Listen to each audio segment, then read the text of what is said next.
Robin Miller-Brecker. And I'm Karen Lenzer. Welcome to Seeking Center, the podcast. Join us each week as we have the conversations and weed through the spiritual and holistic clutter for you. We'll boil it down to what you need to know now. We're all about total wellness, which to us means building a healthy life on a physical, mental, and spiritual level. We'll talk to the trailblazers who will introduce you to the practices, products, and experiences that may be just what you need to hear about to transform your life. If you're listening to this, it's no accident. Think of this as your seeking center and your place to seek your center. And for the best wellness and spiritual practitioners, experts, products, experiences, and inspo, visit theseekingcenter.com. We love how Seeking Center practitioners come into our lives. Let's just say stars, tarot, and a magical bus have something to do with today's guest. Our dear friend Noelle was walking around her neighborhood in LA when she couldn't help but notice the Star Magic school bus parked nearby her house. She stepped onto it and was transported to an enchanted oasis, a secret garden hidden in plain sight. She met Ashli, and here we are. Ashli is an intuitive tarot reader, sound healer, and Reiki practitioner with clairvoyant,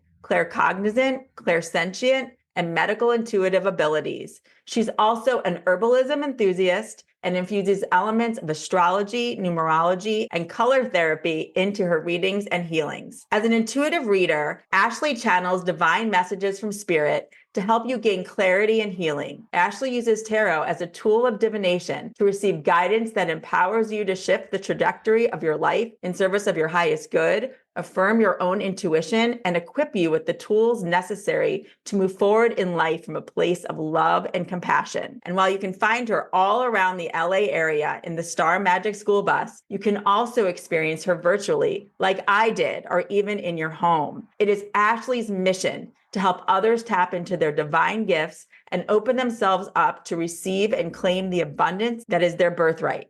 Since Ashli is versed in so many healing modalities, there is a lot to cover. Let's get going. Hi, Ashli. Hi, Ashli. Hi, Robin and Karen. I'm so happy to be here. We are so happy to have you here. When I was listening to the intro, it made me think of the Magic School Bus, the cartoon that was on television when I was a kid.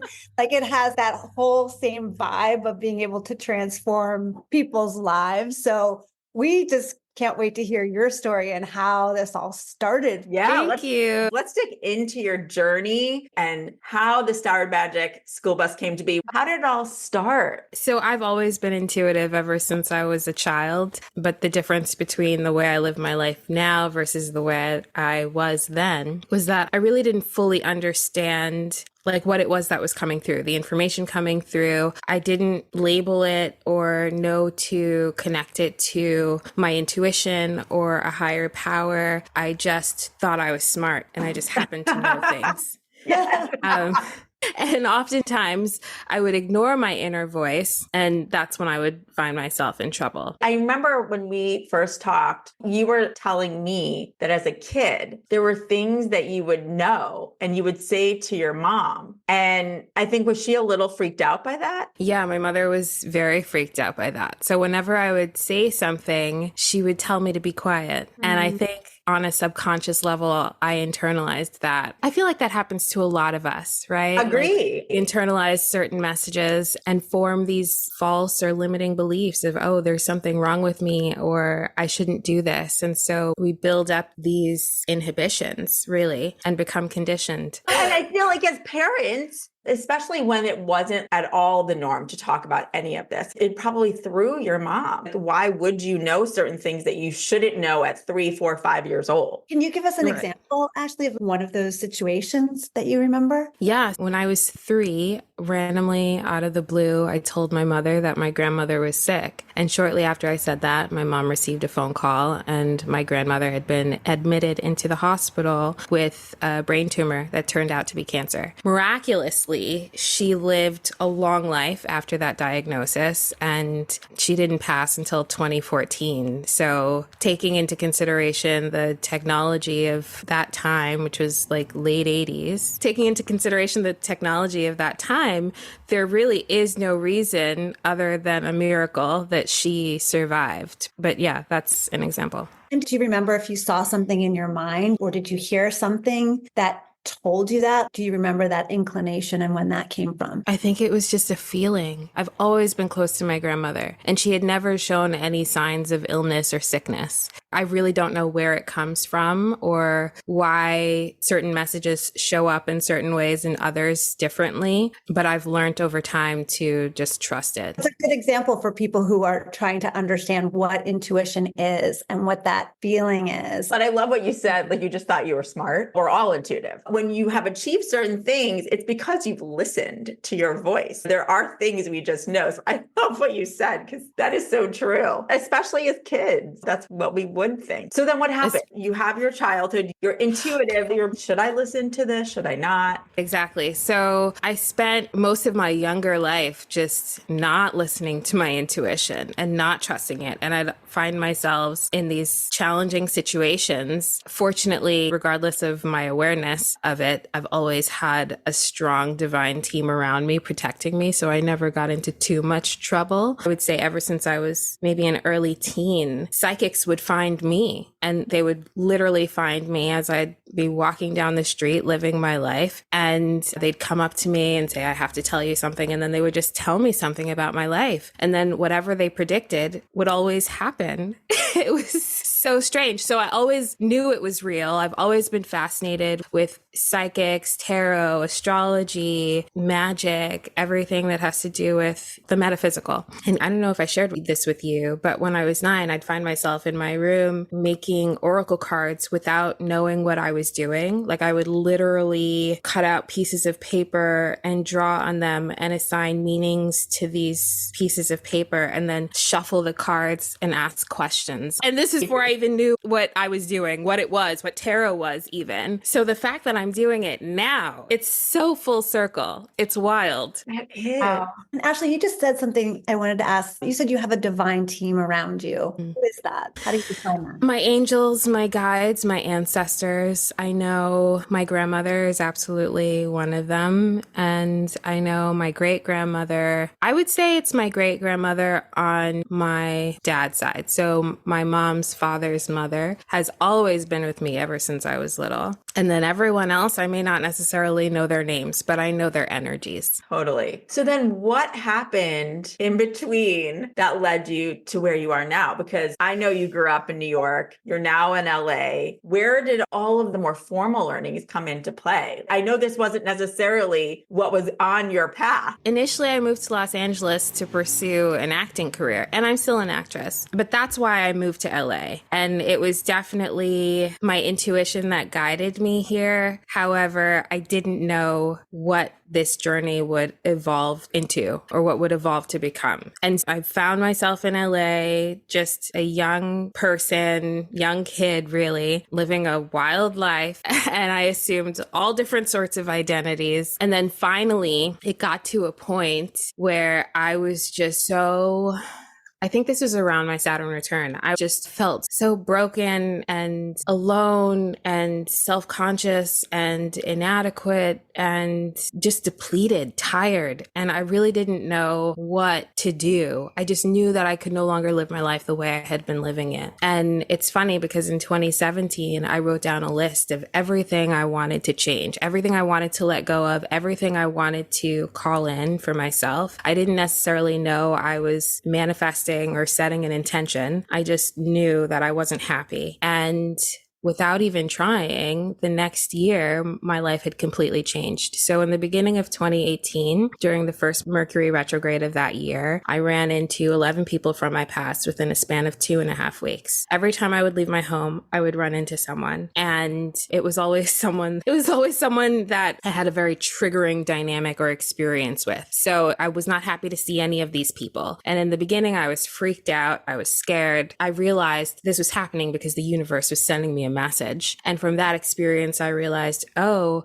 the reason why I'm experiencing these emotions that I thought were dad is because I never actually allowed myself to feel my feelings in the time of that event. So it's like I was timeline jumping back to when I last saw them, regardless of if that time had been a year or 5 years or 10. Meanwhile, these people had all moved on with their lives and they were happy to see me. And I was just like, what the fuck?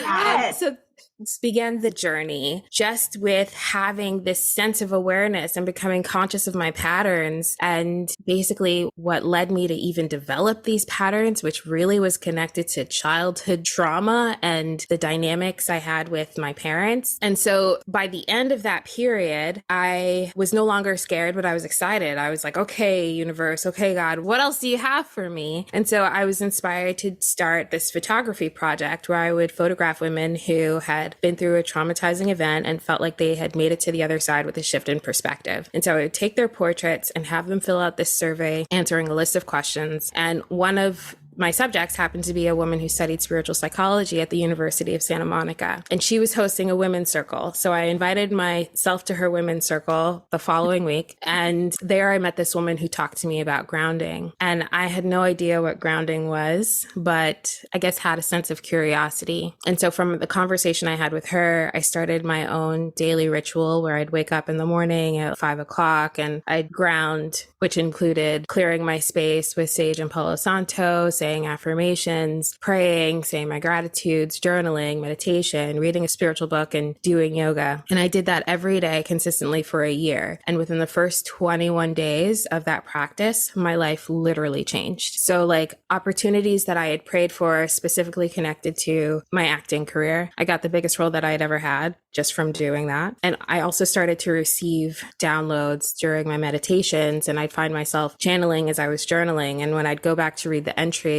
I wouldn't remember writing anything that I had written, but these things were so profound. I want to say it was inspiring, really, because I'm like, what does this mean? If anything, it served as proof that what I was experiencing, what I was learning was actually real, and that there is something outside of us beyond this lifetime that is present with us at all times. We just have to be open to receiving the guidance and connecting and tuning in. So throughout all of that, I had already been working with herbs and making intention oils, but eventually I started getting these visions of these intention candles, and I could see what they looked like, and I could see how I was making them. Like I could literally see my hands making these candles, and these visions would not leave me alone. So it's like I'd be in the middle of having a conversation and all of a sudden I would see myself making these candles. So eventually I was like, okay, I guess I got to make these candles. And so I made the candles, and I figured, okay, I'll attach a free tarot reading with the purchase of a candle. And I did that for a while, but eventually the tarot kind of took off and people were more interested in the readings than the candles, which is fine. And so I realized, I guess I have this gift, like maybe I should try it out. And so initially I got my clients by word of mouth, and then I started reading out of different shops in Los Angeles, Liberate Emporium, the Crystal Matrix, this little shop in Highland Park called The Bohemia and the Wolves. And based on my first experience of reading out of a shop, I realized, I need to have my own space. And once I realized that, I was like, okay, I want to be mobile because I didn't want to have to rely on foot traffic and risk renting the wrong place and all of that. And one thing led to another. And that's how this all came to be. It was just one thing at a time, following the breadcrumbs without necessarily knowing where the crumbs were leading me. We love your story and the genuineness in which you share that. I feel like we're walking along with you through your experiences. And I'm sure so many of our listeners are going, wow, what a role model you are for really listening to that inner guidance and really following that path. Because we all have those little hits, but we don't always listen and action ourselves for what we're hearing. Exactly. You just went with it. And so there's a couple things that I want to bring up before we go on. One, can you remind people what a Saturn return is and how many we usually have in a lifetime? Okay, so a Saturn return is when the planet Saturn returns to its position where it was when you were born. And it usually takes, I want to say, between 28 to 30 years for Saturn to do a whole cycle. So we experience them, if we're lucky, 3 times in a lifetime. Yeah. And Saturn, what is Saturn? What is Saturn? Saturn is the planet of karma. It definitely has a parental, more so paternal energy. It's all about discipline, structure, lessons. Saturn returns tend to feel definitely triggering. They absolutely can be chaotic, especially that first one that you experience. But really, it shows up in the way that it does to present an opportunity for you to get your life together and get on track to fulfilling your life's calling. Yeah, I feel like what I always say when I'm talking about Saturn return is a lot of times it's breakdown to break through, because it can feel like, as you were describing, you had no idea what else to do, lost in many ways. And it feels, and I'm putting this in quotes, like things aren't going right. However, they're going exactly how they should get you back on track, to get you going on your life's path. We plan these things, we believe, before we come in here so that we can then start that next chapter before the next Saturn return. Absolutely.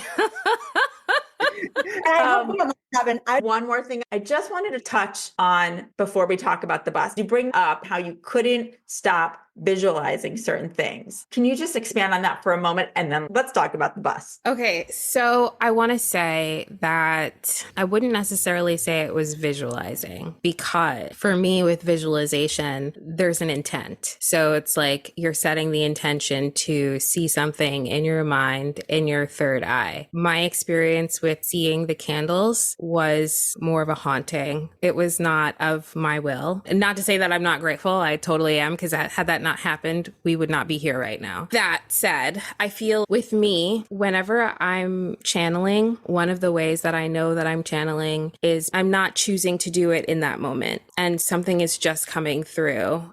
And it also doesn't leave me alone. So if it's a message that needs to be expressed, whether that's through me or just it needs to be communicated to another person, then there is this internal sense of a nagging or an urgency. Let's get it out. And it won't leave me alone. And so that's what that was for me, because I wouldn't necessarily, until this point, have ever considered myself to be a candle person. I love that clarification. I really do, because there are things that come into people's minds. Again, to your point, maybe there was no intention, but they keep seeing something for a reason, or they keep feeling the need to do a particular thing or listen to a particular, and they don't know why. And those are the things, though, you have to pay attention to. Absolutely. Yes. All right, let's talk about the bus. Yeah, please. How did that come to be? So I knew that I needed to be mobile. I didn't necessarily know how or what kind of vehicle that I would want. It could have been a trailer or an RV or a van. But I did have a very clear understanding, knowing, and even vision of what I wanted it to look like inside and how I wanted it to feel. And so with that, I drew a sketch of the interior design of the bus. And within a week and a half of drawing that sketch, I found a yellow school bus in San Diego. And I just drove down and got it. It was still yellow. It still had the seats in it, but I drove down to San Diego and I got it. I love the fact it's a school bus, because I feel like it's the most welcoming large vehicle you could probably offer to people. And there's that feeling like I'm going to learn something when I step inside. And so I just think the symbol of it is beautiful. Oh, I love that. Yes, I agree. And also, I feel like it's welcoming because that's the intention I put into it as I was building it. And I gave it French windows that I always keep open. And so there's this energy, like everyone who comes onto the bus always says, I just felt drawn to it. And that's really special for me because it affirms what I knew, or at least affirms the intention I put into it. I just got the chills when you said that. And I know my friend Noelle, when she was walking, she was like, I have to go in. And what's unbelievable is that within the last few days of seeing your bus, was looking for a specific crystal. And it's not like you have a ton of crystals, you have some. And the crystal she's looking for is not your norm. It's not one that everyone would have. And you had one of the crystal. I just had one left. And that to me is so magical. And then it connected the three of us together. Unbelievable. That's so divine. That is the way it works. And you put that intention into the bus of drawing people in and having it feel a certain way. Drawing the right people in. Ooh. So the people who are open and in need of receiving divine messages and guidance. I love that, being specific. That reminds people when they're making their intentions, be specific. Absolutely. So how does it work, Ashli, then? So you park someplace where you can be seen very easily, and then people just go up the steps and say, hello, Ashli.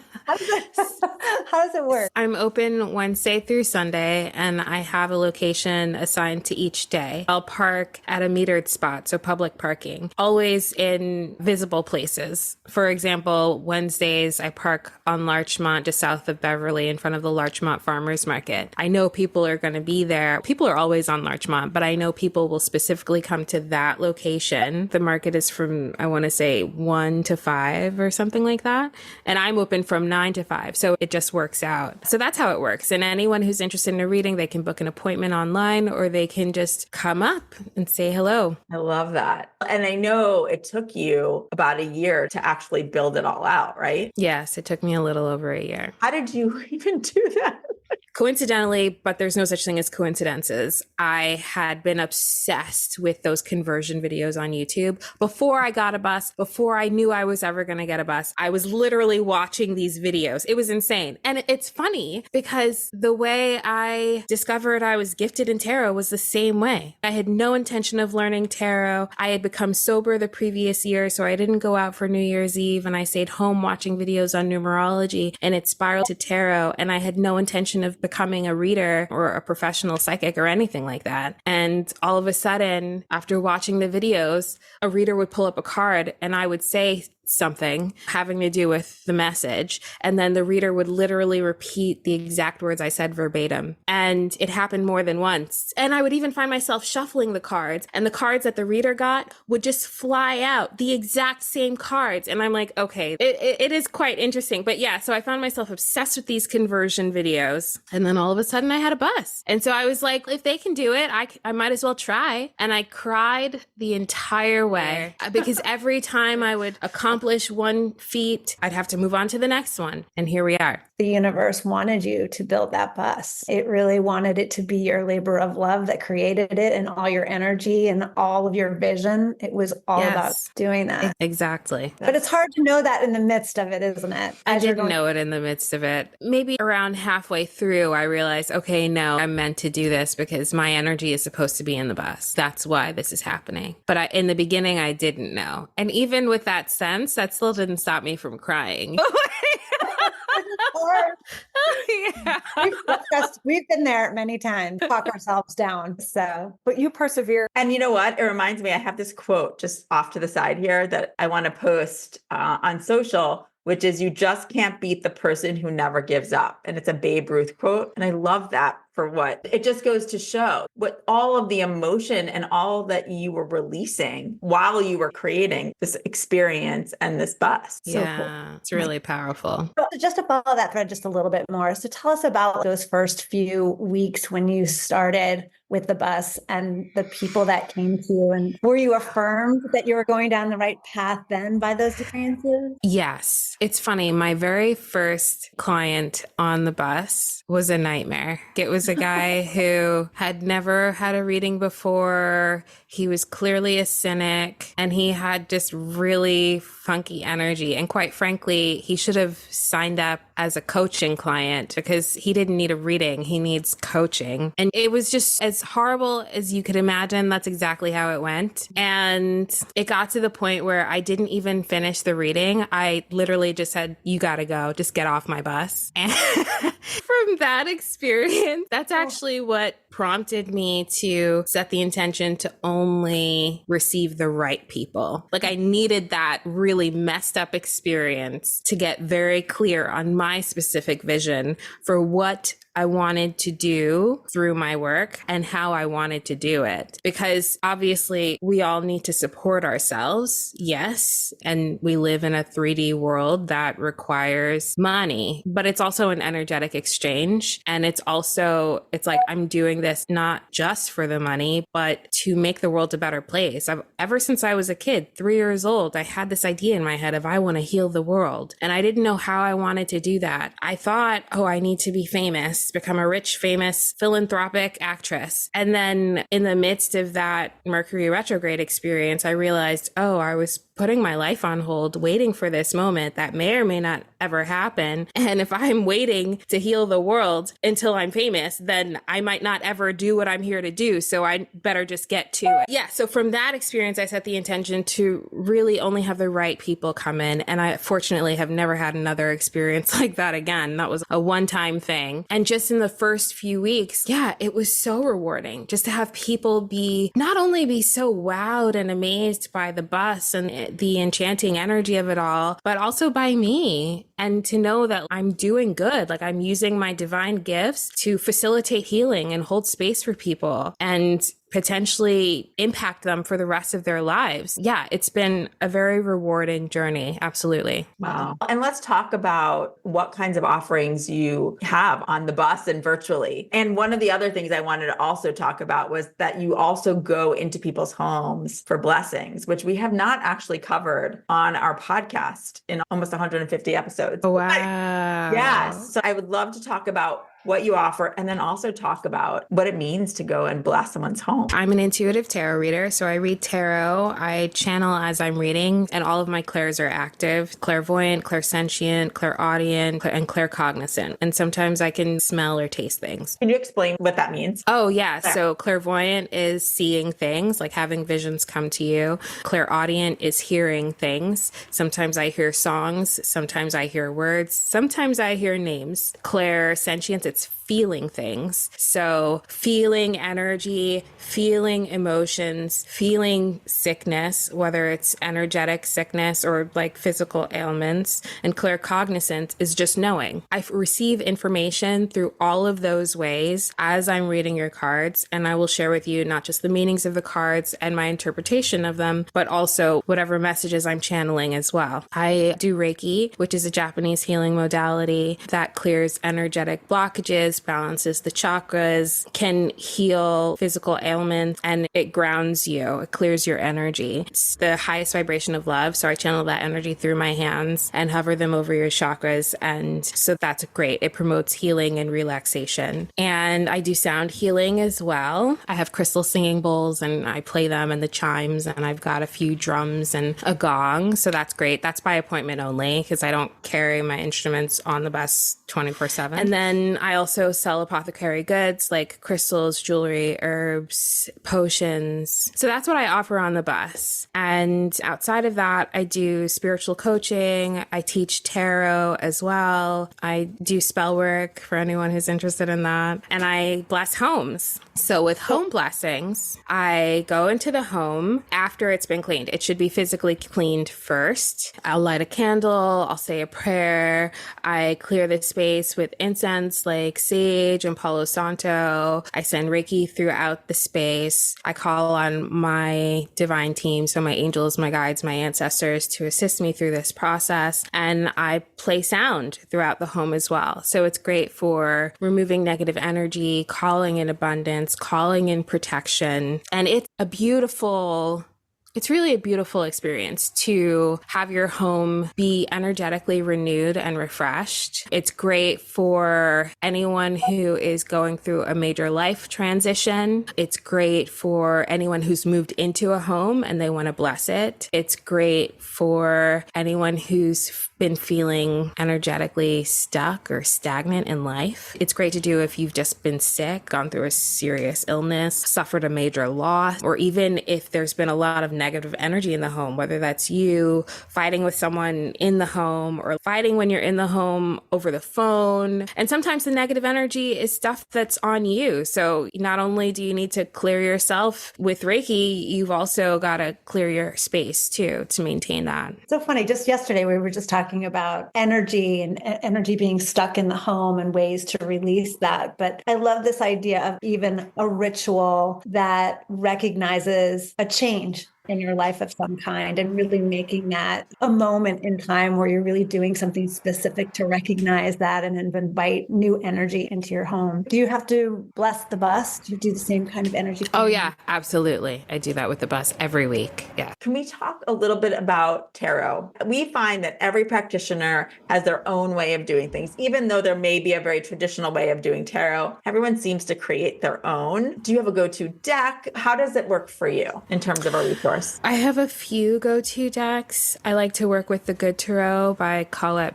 Baron Reed. I love the imagery in that deck. It's very colorful. There's something very fantastical, fairy, mermaid vibes. It's a beautiful, stunning deck. I also like to work with the African American Tarot, which has images of African American people and folklore. And there's definitely something very magical about that deck too. It's by Jamal R. and Thomas Davis. And then for love, sex, and relationship questions, I work with the Tarot of Sexual Magic, which is a really spicy deck. I love that deck. And is that how you start with someone? Do you have them state what their intention is when they come to you? Yes, it's always best if you have specific questions. If you don't know specifically what you'd like to ask, I can help you form or how to ask the question. I can help you form it. It's best if it's open-ended. And when you don't know what you want to know, I ask spirit what you need to know. Mm-hmm. And sometimes when that happens, everything's pretty much fair game. It's what you need to know. It may not be what you want to know, which is why it's important to be specific about your intention when you come in. I think that's really key. A lot of people that we find will have certain types of readings and they don't necessarily go in with an intention and they're given information, which is, I'm sure, what spirit wants them to know, but it's not easy to hear. Yeah, absolutely. And so it's important to take it seriously in that sense. Absolutely. And I also believe I don't censor anything that comes through. I'm not necessarily comfortable with everything that comes through because I want to always empower the sitter. I always want them to feel impact. If something comes up that they don't like, it's always important for you to remember that energy is fluid. And even though there's a lot that is not within our control, there is still so much that is. And so you can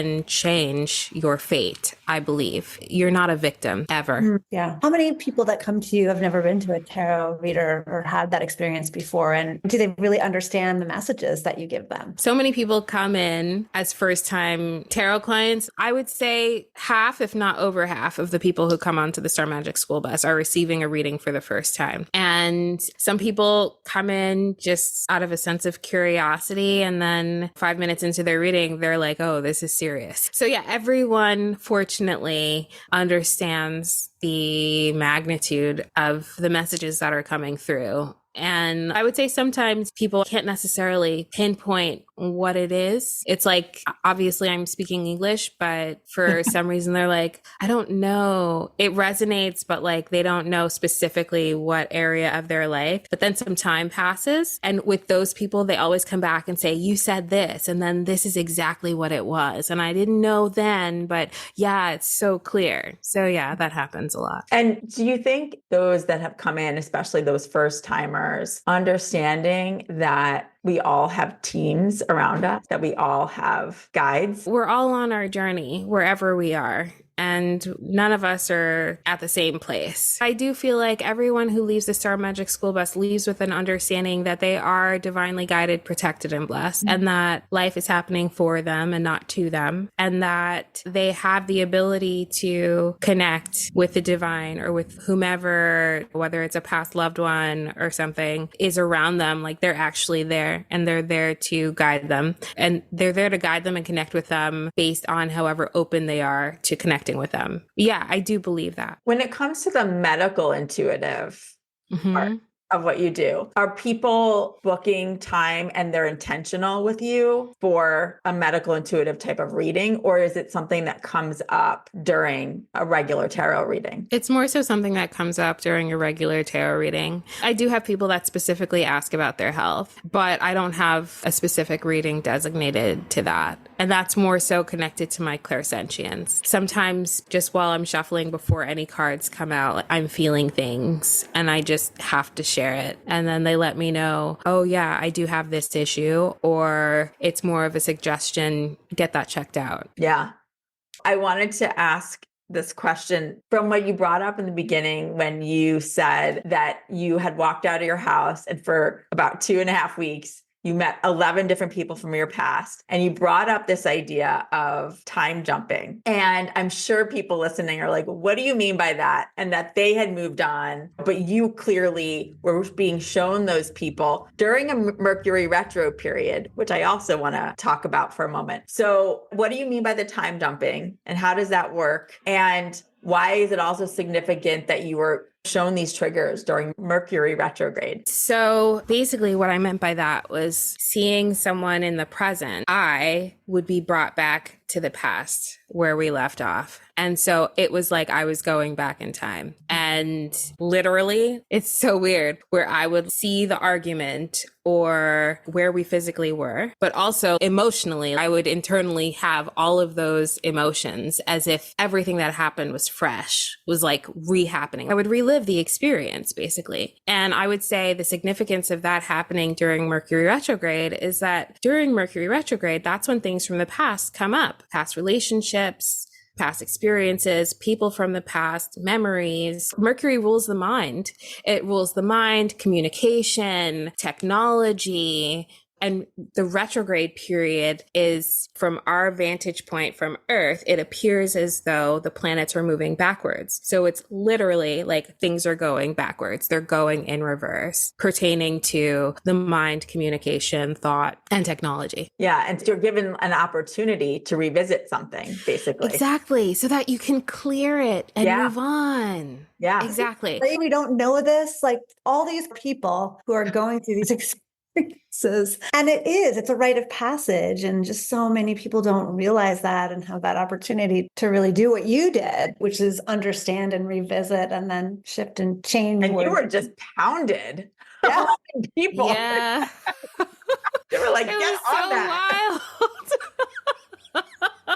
Oh my But goodness. thank them, right? Thank those good shepherds who Yeah. actually helped you. Yeah, I definitely thank Spirit for sure. And I definitely thank myself. And do I thank them? I will say that, yes, I've absolutely found not only forgiveness, but accountability. Because a lot of times when we have an experience like that, it's easy to point the finger and say, this person hurt me. But additionally, yeah, that person hurt you and you can't control their actions, but you can control yourself. So if you chose to stay and participate in an experience that is negatively affecting you in that way, it's not just on the other person, it's on you too. And I feel like it takes people a long time to come around to that. Yeah. But I think it's important to say so people can start to think about that, where that hits them in their lives right now. Actually, I want to ask you about your other spiritual experiences, because at the beginning, when you were talking about making those tarot cards, the oracle cards yourself, I was like, this girl has got to have a past life as a priestess or doing something like this. Has that ever occurred to you? Have you done a past life regression? So I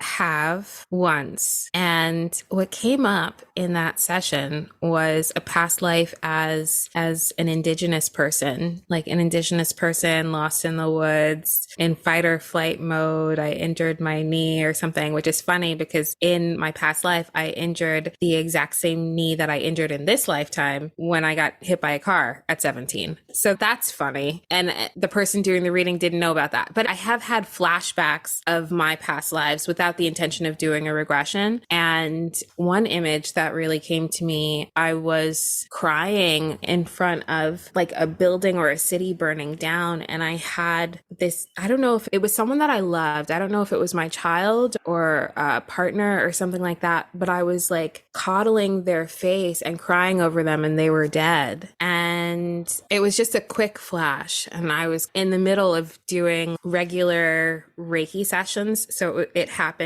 not during the Reiki session, but while I was in the middle of going through that process. And that was really interesting. But I know in my soul that yes, I've absolutely been a priestess, a witch in a past lifetime for sure. There's no doubt. There's no question. I absolutely know this in my heart. The specifics of it, I don't know, but I do know that, yes. Plus my South Node is in Scorpio. So that's pretty pretty indicative as well. So what's next for the bus? What is your vision? Are you in the present moment with where you are right now and just letting the universe guide you? Or do you have some vision for what else you may want to do? A little bit of both, I would say. So I'm definitely in the present moment and open to the universe guiding me to wherever I'm meant to be or go next. And of course, I have dreams of having many buses. So eventually, who knows, maybe 5 years from now, I will expand in that way, but I'm open. We'll see. And we're excited that so many people are going to find you now by listening to the podcast, because you don't have to be in LA to find you. Although a lot of listeners are in LA. So I'm sure they will be checking out where you go each week, but also for people all over the world now, they can have a reading with you from wherever they are, because I know I experienced it and it was so powerful. But I also, before we go, I want to ask you about any of your go-to oils or crystals, because you are so versed in all of this. If there's anything that you suggest for people.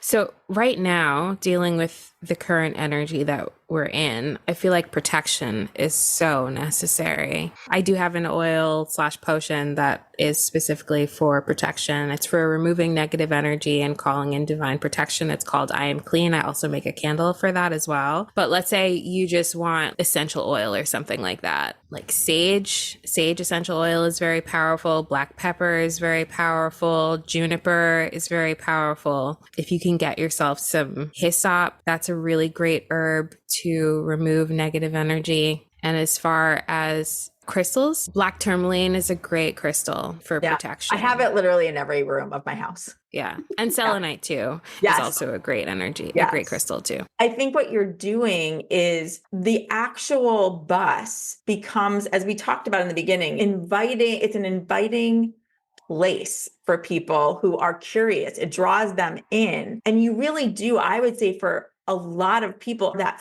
first time or first place that they have ever really come in contact with anything that's beyond the norm, right, is taking them out of this 3D world. And I think you end up being that guide for them. Even the name of the Star Magic School Bus, like it just marries that experiences of somebody who is looking at what that magic actually is for themselves through you. Thank you. It's funny because I never thought of it in that way. Like I had Star Magic before I had the school bus, and then I got a school bus and I was like, the Star Magic school bus, it just has a ring to it. I love that. And it's one of the ways I describe the Star Magic school bus is as a portal. It's a portal into an enchanted oasis that will charm your heart and move your spirit. It's a gateway or an entry point. It's an entry. That's right. As you step onto the Star Magic school bus and have your experience of either tarot or Reiki, or even if it's just a conversation, that can serve as the beginning of you changing your life, embarking on a healing journey through whatever modalities you choose, whether it's just you, and this has to come first before you ever become a facilitator yourself. Like you've got to do the healing, the purging, reach a certain level of awareness, of self-awareness and compassion, not just for others, but for yourself, and just the level of openness, right? But it all starts somewhere. And I feel like for a lot of people, especially if the Star Magic school bus is their first time having a reading or even an interaction with a dance with woo, it's like that is the seed. And there's the potential, or how they choose to fulfill that potential is up to them. So true. And we say all the time, once you start the seeker journey, it never ends. And you get to be the start for so many people. And then they just keep going, because then we know this journey never ends. There's always something new to learn about yourself, about the world, about beyond. Then you get to ask all the questions and you find the magic in the everyday. So people up to the idea that they are here with such purpose. And it's not just some random thing that they're here. You're giving them a layer of seeing themselves in a completely new way that can be transformational. Like Robin said, it's like the beginning of that whole new journey. But just to be there, to meet them where they are, literally on the street, and invite them in for that experience. I just love it. Oh, this is so great. And I know it's just the beginning for you. Thank you. We covered I know we covered a lot. Ashli, the way you speak is so present, but down to earth. I feel you've done such an incredible job of really describing and explaining some of the very basic things that people may not know about and doing it in a way that's just so easy to understand. So Thank you. Yeah, and the way that you marry all of the different modalities into your experiences and into your offerings is magical. Not everybody does that. So, for those listening, you can find out more about all of Ashli's offerings at starmagictarot.com. You can follow Ashli, and that's Ashli with an I, ASHLI, at Star Magic Tarot on Instagram. Thank you so much, Ashli. Thank you, ladies. This was so wonderful. It was beautiful to connect with you. And thank you for giving me the opportunity to speak with your platform. Oh, we look forward to talking to you more in the future. I think you need to Likewise. do a cross country road trip in the bus. Yes, that is also a vision. I want to do like a documentary or a docu-series on the Star Magic School Bus and stopping in cities along the way, offering my services and seeing what magic unfolds. Definitely a vision I have. I think that's going to be a Seeking Center production of some sort. I would love Putting that out there too. Yes. Do it. Okay.